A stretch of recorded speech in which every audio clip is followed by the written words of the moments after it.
Now start with circle. Circle में जो morning में नोट्स लिखाए थे, अब उसको प्रेजेंटेशन देख लीजिए। First condition, what is circle? Okay, so first definition is about the circle. If we take a fixed point, and now we will take many points around this fixed point, but condition is that all the points will be at equal distance from it. तो अगर हम equal इस fix point से equal distance पे हम point लेंगे, ये जितने भी पॉइंट हैं इस फिक्स पॉइंट से इक्वल डिस्टेंस पे हैं, all the points are at the fix distance from this are at equal distance from this fix point. इस फिक्स पॉइंट से सारे जो पॉइंट इक्वल डिस्टेंस पे हैं। This is the condition. Okay, तो सर्किल की डेफिनेशन क्या लिखा है? It is the locus of the path. अगर हम इन सारे पॉइंट्स को ज्वाइन करेंगे, इन सारे पॉइंट्स को ज्वाइन किया तो ये क्या बने? एक पाथ बन गया। अगर सारे पॉइंट्स को ज्वाइन करिए तो एक पाथ बन गया। तो क्या लिखा है डेफिनेशन में? It is the locus of the path. It is the locus of the path which is at equal distance from fixed point.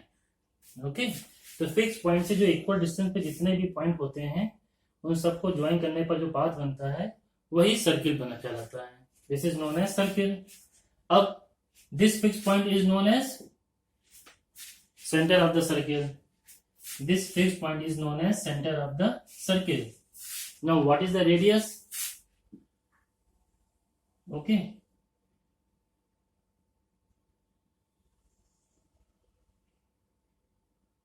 तो सर्किल की डेफिनेशन कंप्लीट हो गई। सर्किल क्या हो गया? एक फिक्स पॉइंट के अराउंड कई सारे पॉइंट लेने हैं, उनको ज्वाइन करेंगे तो वो हमारा सर्किल बन जाएगा। Next part is circumference. What is circumference? Circumference is the boundary of the circle. ये जी हमारी क्या है, जो ये हमारी बाउंड्री बन गई, इस सर्किल की बाउंड्री बन गई। ठीक है, तो जितने भी पॉइंट हमने इक्वल डिस्टेंस पे लिए थे उन सबको ज्वाइन करने पर बाउंड्री जो बनी that is known as circumference. Now come to radius. Radius is the distance between fixed point mean centre and any point on the circumference. इस सर्कमफ्रेंस में हम कोई भी पॉइंट अगर ले लेते हैं तो इन दोनों पॉइंट के बीच fixed point and any point on the circumference distance is known as radius. और डायमीटर क्या होगा? Diameter, what is diameter? If you take any two points, कोई भी दो पॉइंट ले लें सर्कमफ्रेंस पर, हमने दो पॉइंट ले लिए सर्कमफ्रेंस पर, और उनको जैसे हमने इनको भी ले लिया, लेकिन इनको ज्वाइन किया, लेकिन इसको भी ज्वाइन किया, इन दोनों पॉइंट्स को, तो इन दोनों में डिफरेंस क्या है? जब इन दोनों को ज्वाइन किया तो ये लाइन सेगमेंट कहां से पास हुआ? सेंटर से। ठीक है, तो सेंटर से पास होने वाली जो है जो line opposite, these are opposite point, और ये सेंटर से पास हुआ है, इसलिए क्या बन गया? डायमीटर। तो ये भी रेडियस है, ये भी रेडियस है। तो अगर हम टोटल ये डायमीटर जो है कैलकुलेट करें तो यहां से यहां तक डिस्टेंस क्या होगी? आर। फिर यहां से यहां तक डिस्टेंस भी क्या होगी? आर। तो R plus R equals to क्या हो गया? 2r। So diameter equals to 2 times radius. ठीक है, if radius is 5 centimetre then diameter will be 10 centimeter. Now next one is chord.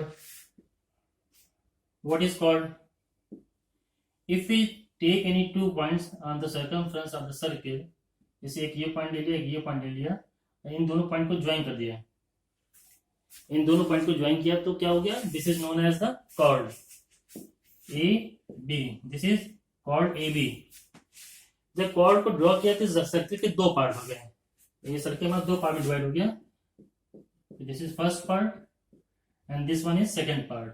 ठीक है, ये पार्ट हमारा स्मॉल है, इसीलिए इसको क्या बोला? Each part is known as segment. और ये हमारा क्या हो गया? Small segment.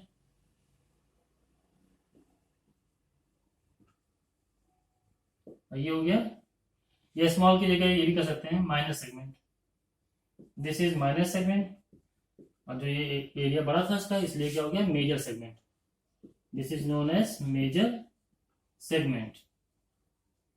ठीक है, तो ये हमारा सेगमेंट पार्ट भी कंप्लीट हो गया है, कॉर्ड कंप्लीट हो गया। Next one is sector. Sector क्या होता है? व्हाट इज आर्क, पहले आर्क बिट देख लेते हैं। आर्क क्या होता है कि अगर ये हमारा सर्किल है, दिस इज अ सर्किल, और इस सर्किल की ये सर्कमफ्रेंस है, और सर्कमफ्रेंस का हमने कोई छोटा सा पार्ट ले लिया, ठीक है, छोटा से बड़ा भी ले सकते हैं। तो अगर हमने ये 2 पॉइंट ले लिए सर्कमफ्रेंस पे, ये जो यहां से ए से बी के बीच की जो लेंथ है, this is known as arc. So arc is the part of the circumference. पूरी सर्कमफ्रेंस का कोई पार्ट जो है वो क्या कहलाएगा, आर्क कहलाएगा। अगर हम कोई आर्क लेंगे, if you take any arc, इसके एंड पॉइंट्स कौन से हैं, ये हैं, ये एंड पॉइंट्स ये हैं, ये हमारा सेंटर है। हमने कहा कि एंड पॉइंट्स को सेंटर से ज्वाइन करें। ये एंड पॉइंट को कहाँ ज्वाइन किया, सेंटर से। इस एंड पॉइंट को भी सेंटर से ज्वाइन किया। तो अब ये जो एरिया हुआ, ये एरिया किसके बीच में है, area, this area includes any arc and it's corresponding radius. ये जो हमारा आर्क है और उसके इसका आर्क के इस पॉइंट के करस्पॉन्डिंग रेडियस ये है, इस पॉइंट करस्पॉन्डिंग रेडियस ये है। तो आर्क से और रेडियस, इन दोनों रेडियस से के बीच का जो एरिया हुआ वो क्या कहलाएगा, सेक्टर। ये एक, जब हमने सेक्टर ड्रॉ किया तो अब ये एक पार्ट हमारा सर्किल फिर 2 पार्ट में डिवाइड हो गया। This is 1 part and this is second part. ये हमारा छोटा पार्ट है, इसलिए क्या हो गया, दिस इज माइनर सेक्टर, और ये हमारा कैसा हो गया, this is major sector. This one is major sector. Okay. अच्छा, कॉर्ड में भी एक चीज बताई थी कि ये क्या, ये कॉर्ड होगी। इसी तरह हम ऐसे कई सारी लाइनें ड्रॉ करेंगे, तो जो कॉर्ड सेंटर से पास होगी वो that will be the longest chord. So diameter is the, और सेंटर से पास होने वाली लाइन क्या कहलाती है, that is known as, centre से पास हो रही हो और सर्कमफ्रेंस एंड पॉइंट से मिल रहे हो तो डायमीटर कहलाएगी। तो it means that diameter is the longest chord of the circle. तो ये आपका सेगमेंट हो गया, सेक्टर हो गया। Now come to next part that is related to secant and tangent.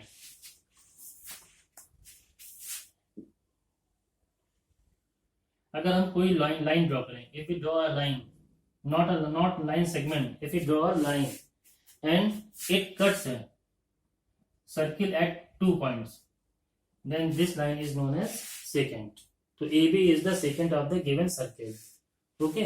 अगर कभी भी ऐसे लिखा हो CO, R, so C for circle whose center is O and radius is R. Okay.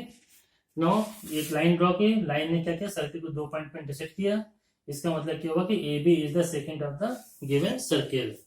अगर इसी तरह की हम लाइनें और ड्रॉ करते रहें तो यहाँ पर लास्ट में एक लाइन ऐसी होगी जो इसको एक सिंगल पॉइंट पर टच करे। यहाँ पे 2 पॉइंट हैं, अब ये सिंगल पॉइंट पर टच करते हुए गई। रीजन क्या है सिंगल पॉइंट पे, जैसे जैसे हमने इधर के, ये ए पॉइंट इधर शिफ्ट हुआ, यहाँ से यहाँ शिफ्ट हुआ, ये शिफ्ट हो रहा है इधर, और ये बी पॉइंट भी इधर शिफ्ट हो रहा है। तो एट लास्ट हुआ क्या कि ए और बी पॉइंट इसी जगह पर आ गए। तो जब इसको ये कहते हैं कि कोई ऐसी लाइन ड्रॉ करें जो सर्किल को टच करते हुए पास हो, that is known as tangent of the circle. Every point has its tangent. इस पॉइंट पे भी टेंजेंट ड्रॉ कर सकते हैं, इस पॉइंट पे भी हमने टेंजेंट ड्रॉ कर दी, इस पॉइंट पे भी टेंजेंट ड्रॉ कर दी। तो infinite number of points on the circle, so infinite number of tangents will be on the circle. अब अगर नेक्स्ट पार्ट ले लेते हैं टेंजेंट से रिलेटेड,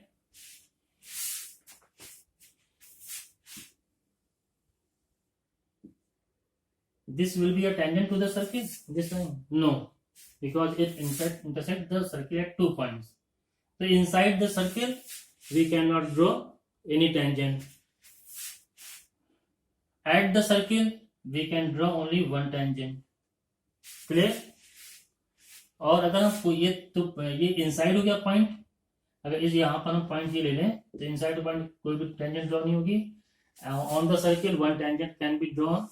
और अगर हम कोई point, if you take any point outside the circle, कोई भी पॉइंट कहाँ ले लें, सर्किल से बाहर, जैसे यहां पे ले लिया हमने, तो इस पॉइंट से एक ये टेंजेंट ड्रॉ होगी, तो इस पॉइंट से एक दूसरी टेंजेंट ये ड्रॉ होगी। तो इसने यहाँ पर ए पॉइंट पर, यहाँ बी पॉइंट पर टच किया, ठीक है। और दूसरी प्रॉपर्टी क्या है, ध्यान रखिएगा, अगर सेंटर ये ओ है और this point is known as point of contact, ठीक है। जहां पर सर्किल को टच करती है टेंजेंट उस पॉइंट को बोलते हैं point of contact. Point of contact से पॉइंट ऑफ ये अब हमें टेंजेंट और इस टेंजेंट इस पॉइंट पे ये रेडियस हो गई, तो रेडियस और टेंजेंट के बीच में जो एंगल होगा that will be equals to right angle. यहाँ पर ये टेंजेंट है, अगर हम इसके इस पॉइंट करस्पॉन्डिंग रेडियस बना रहे हैं तो ये एंगल भी क्या होगा 90 डिग्री होगा। ओके।